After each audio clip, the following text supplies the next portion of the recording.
আগামী শুক্রবার পর্যন্ত উত্তরবঙ্গ জুড়ে ভারী বৃষ্টিপাতের সতর্কতা। অন্যদিকে পার্বত্য এলাকায় ধস নামার আশঙ্কা। আবার দক্ষিণবঙ্গে অতি ভারী বৃষ্টির সম্ভাবনা কম, এমনটাই জানিয়ে দিল আলিপুর আবহাওয়া দপ্তর। দার্জিলিংয়ে অতি ভারী বৃষ্টির সম্ভাবনা, ওদিকে ভারী বৃষ্টির সম্ভাবনা আলিপুরদুয়ার ও কোচবিহার জেলাতে। এছাড়াও বজ্রবিদ্যুৎ সহ বৃষ্টির সম্ভাবনা দার্জিলিং, কালিম্পং, জলপাইগুড়ি ও উত্তর দিনাজপুর জেলায়। মঙ্গলবার উত্তরবঙ্গের 3টি জেলা জলপাইগুড়ি, আলিপুরদুয়ার ও কোচবিহারে ভারী বৃষ্টির সতর্কতা। আবার বজ্রবিদ্যুৎ সহ বৃষ্টির সম্ভাবনা দার্জিলিং, কালিম্পং ও উত্তর দিনাজপুর জেলায়। বুধবার থেকে ফের বৃষ্টির পরিমাণ ও ব্যাপকতা আরও একবার বাড়বে। উত্তরবঙ্গে ভারী থেকে অতি ভারী বৃষ্টির সতর্কতা জারি করা হয়েছে, তবে প্রবল বৃষ্টি হতে পারে আলিপুরদুয়ার জেলায়। এছাড়াও ভারী বৃষ্টির সতর্কতা দার্জিলিং, কালিম্পং, জলপাইগুড়ি ও কোচবিহার জেলায়।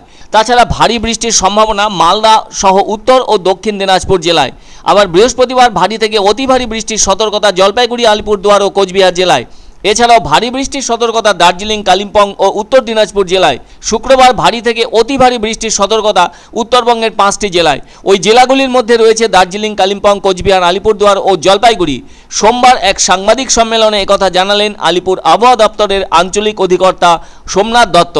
অন্যদিকে দক্ষিণবঙ্গের ক্ষেত্রে উত্তরবঙ্গের মতো এত কঠিন বৃষ্টিপাতের অবস্থা লক্ষিত হবে না, আর তাই সোমবার দেখা গেছে বিক্ষিপ্ত বৃষ্টিপাত, সেই সাথে বৃষ্টির পরিমাণ ও সম্ভাবনা কম দেখা যাচ্ছে।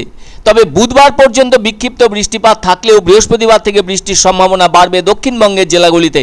বজ্রবিদ্যুৎ সহ হালকা বৃষ্টির সম্ভাবনার কথা জানানো হয়েছে 10ই জুলাই পূর্ব ও পশ্চিম বর্ধমান, বীরভূম, নদিয়া ও মুর্শিদাবাদ জেলায়। বৃহস্পতি ও শুক্রবার কলকাতা সহ দক্ষিণবঙ্গের সব জেলাতেই বজ্রবিদ্যুৎ সহ বৃষ্টিপাত হবে।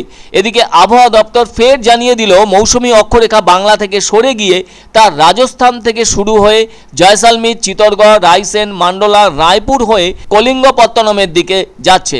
এরপর দক্ষিণ পূর্ব দিকে তা বিস্তৃত হবে মধ্য বঙ্গোপসাগর পর্যন্ত।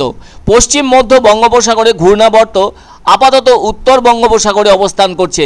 এরপর সেটি দক্ষিণ পশ্চিম দিকে ঝুঁকে এটি উত্তর অন্ধ্রপ্রদেশ উপকূলে অবস্থান করবে। এর থেকে নিম্নচাপ সৃষ্টি হওয়ার সম্ভাবনা ওড়িশা উপকূল সংলগ্ন উত্তর বঙ্গোপসাগরে। এর ফলে গাঙ্গেয় পশ্চিমবঙ্গে ভারী বৃষ্টিপাত না হলেও বর্ষার বৃষ্টিপাত হবে।